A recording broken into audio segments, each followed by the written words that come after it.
Read a stunning article by Catherine Schulz in the New Yorker this week. And frankly, if I lived right now in the Pacific Northwest, I'd be considering moving. Seriously. The gist of it is this.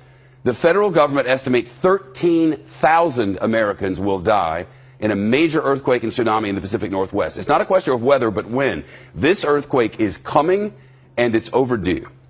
Consider that the magnitude 9.0 earthquake in Japan, just a few years ago, remember that? Killed more than 15,000 people in the north of Japan and injured thousands of others. Seismologists say that the quake that will strike on our Pacific Northwest coastline should be even stronger, at up to a 9.2. They call such a quake a margin rupture quake, and it's every bit as bad as it sounds. Here's the reason for it.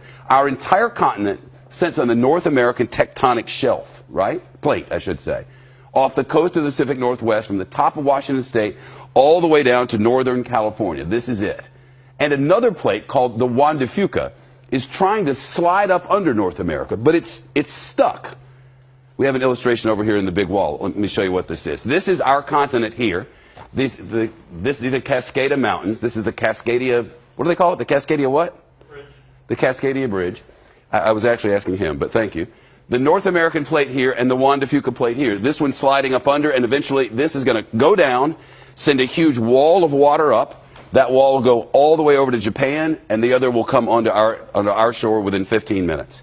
And when it slips, it will unleash not only a colossal earthquake, but also that tsunami, 700 miles long, and in some places up to a 100-foot high wall of water and whatever it's pushing, like houses and dump trucks and schools.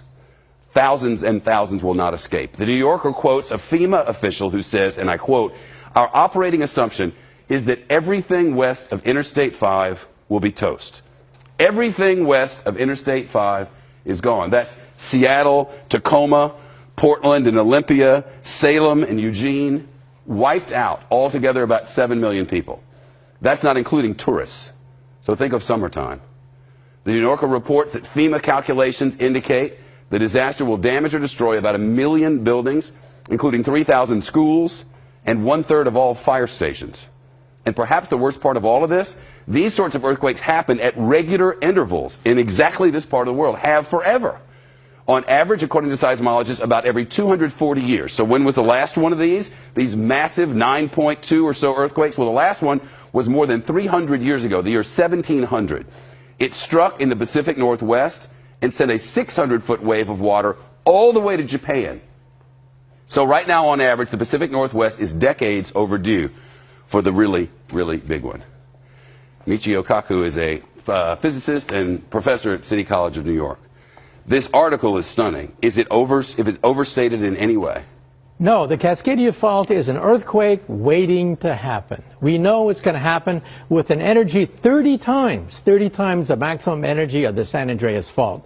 So Hollywood has us brainwashed into thinking the big one is going to be in California. No, the Cascadia Fault would pack energy 30 times the energy that the San Andreas Fault can muster. The article speaks of a liquefaction of the earth, that part of the earth will turn to liquid.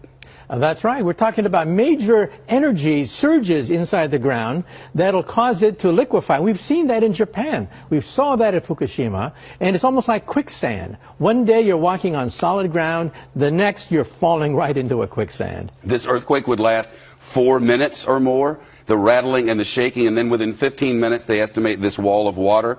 In the entire inundation zone, you could have water up to 100 feet high. That's right, and in the inundation zone, we have 70,000 people that have almost no clue as to what could happen. You know, in Japan, you have to live with earthquakes every day. Children go through tests and drills. People are conscious of this. But in the Pacific Northwest, it barely rates on the radar screen.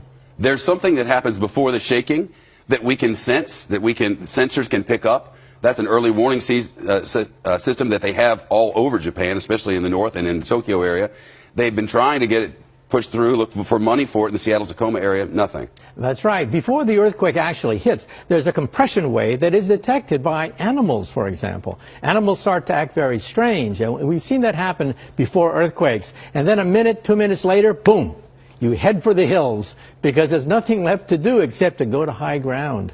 You mentioned what this sort of event has caused in history.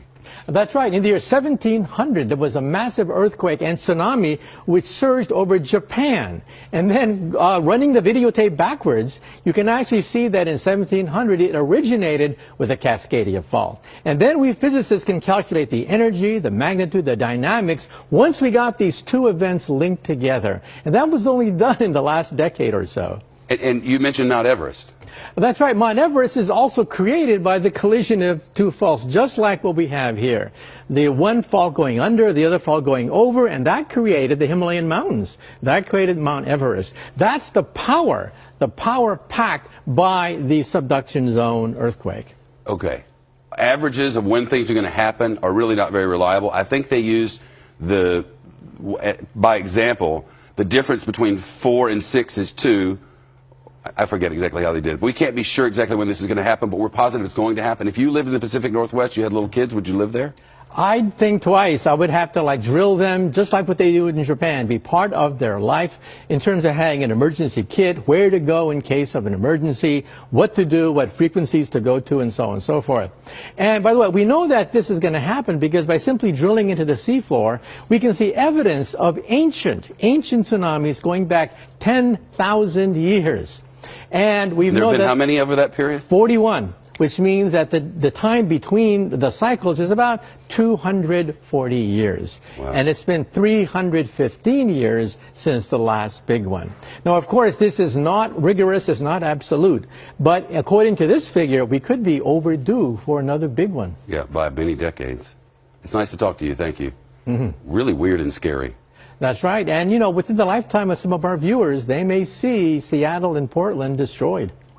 It's a great article at the New Yorker. It's in this month's edition, and spectacularly well written. And the facts that go along with it they're really sort of mind-numbing. See you soon. Thank you.